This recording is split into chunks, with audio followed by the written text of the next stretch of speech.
Folks, hello. Welcome to week four. Again, I wanted to see if I could get you started on your discussion post for the week. And this one, again, takes us back to our original post during week one, looking at graph 2A, which has a single vertical asymptote and no horizontal asymptote. And if you recall, the function that I've been using is 1 over x plus x. And what I have done is I have just simplified that here, where I have the plus x piece in my original function. I just made a common denominator. So 1 plus x squared over x is just simply that original function with a common denominator. And what I thought I would do, I'll take a Desmos approach to this. You can take a Desmos approach, or if you want to do this by showing derivatives to get through, the various tangent lines that we're looking for here, you're welcome to do that. But it doesn't matter to me which way you do it. I thought this might be more fun for everybody, and just to kind of show you one additional piece of this. So once again, here is the function that I've been using for my graph 2A, and the same notation from last week, that the derivative of y1 is this function that we're going to call m of x, and we're labeling a point on our graph c based on this slider, and y1 of c, and then of course this line, or the equation of g, gives us the tangent line. The one thing that I have added here, based on what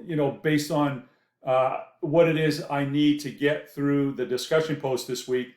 Actually, this should say, well, that's fine. I don't know if I'm going to do anything bad here when I do that. Yeah, I don't want to do that. This is actually the derivative. This is the derivative of my original function. So let me see if I can scroll over to Paint here real quick. So remember, if I start with 1 plus, or y equals 1 plus x squared over x, and I want to take the derivative of this, since this is a quotient, I will use the quotient rule. And remember, there's a little lingo that goes with that, and it's low d high minus high d low over low squared, meaning low being the denominator, and then when I say d high, I'm saying the derivative of the numerator, minus high, which is just 1 plus x squared, times d low, which is the derivative of x over low squared. So just one more time, and in the notation that you're certainly accustomed to from the reading, the quotient rule is the denominator times the derivative of the numerator minus the numerator times the derivative of the denominator divided by the denominator squared. And so if I simplify this, I get, it looks like 2x squared. The only thing to remember here is, remember, when you subtract here, you're subtracting this entire product. So it'll change the signs of both of these terms, which is going to be a minus 1 and a minus x squared, and then over my denominator x squared. And I think the last piece here, 2x squared minus x squared, is just x squared, and then minus 1 over x squared. So that is my derivative here. And so when you look at this function and you look at it being graphed, I know there's a lot going on here, but I hope this explains what it is I want to demonstrate here. Where you see this graph, what this graph is telling you is that for any value of x, the function is telling you the value of the derivative, or the slope of the tangent line at this point. For example, if I look here at the value of the derivative when x is equal to 1, notice that the corresponding y value is 0.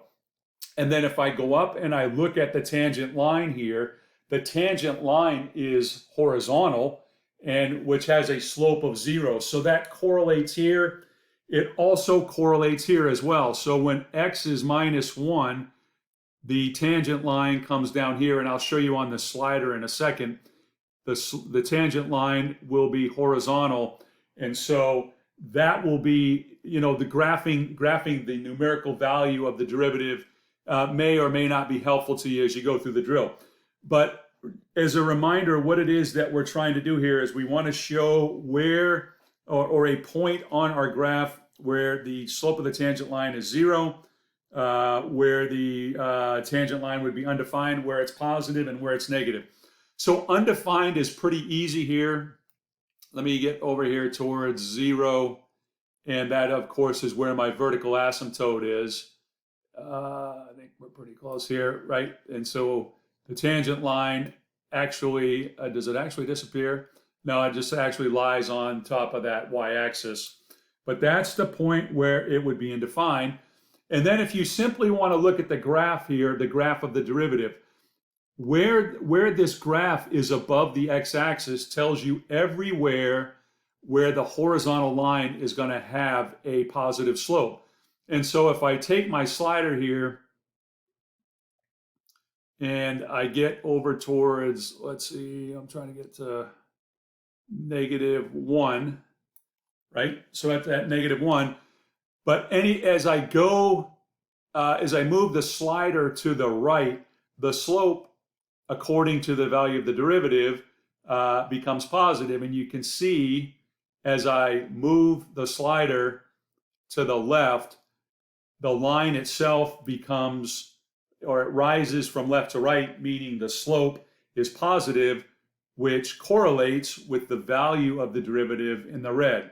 And similarly, when I get to this point, anything greater than -1, let me try to go slow here.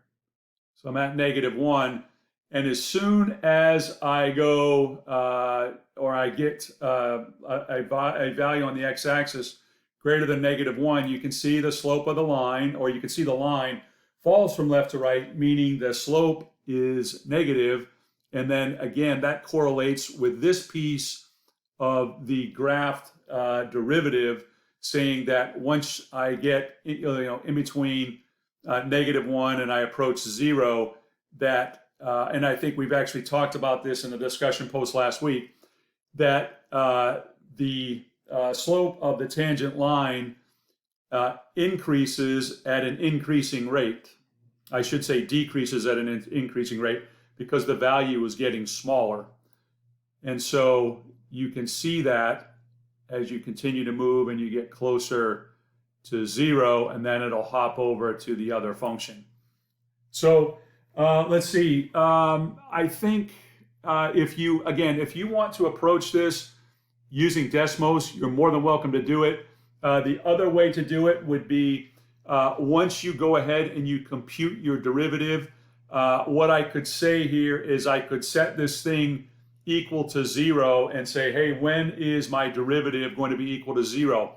And the only place that happens is when the numerator is equal to 0. So if I were to just factor x squared minus 1, I know that factors to x plus 1 times x minus 1, and that would tell me that the value of the derivative is at -1 and +1. Well, I've already demonstrated that here with Desmos. And then you'll have to remember some of your college algebra and perhaps Math 111 pre-calculus to remember how to handle this when you set a rational expression greater than 0 or less than 0. So you can take that approach where you're writing that out by hand, or you're more than welcome to take this approach. This might be more fun, and I think the visual aspect of this is helpful as well. So let me post this and say that if there's anything that might be unclear about this, please shoot me a note. I'll be happy to discuss it.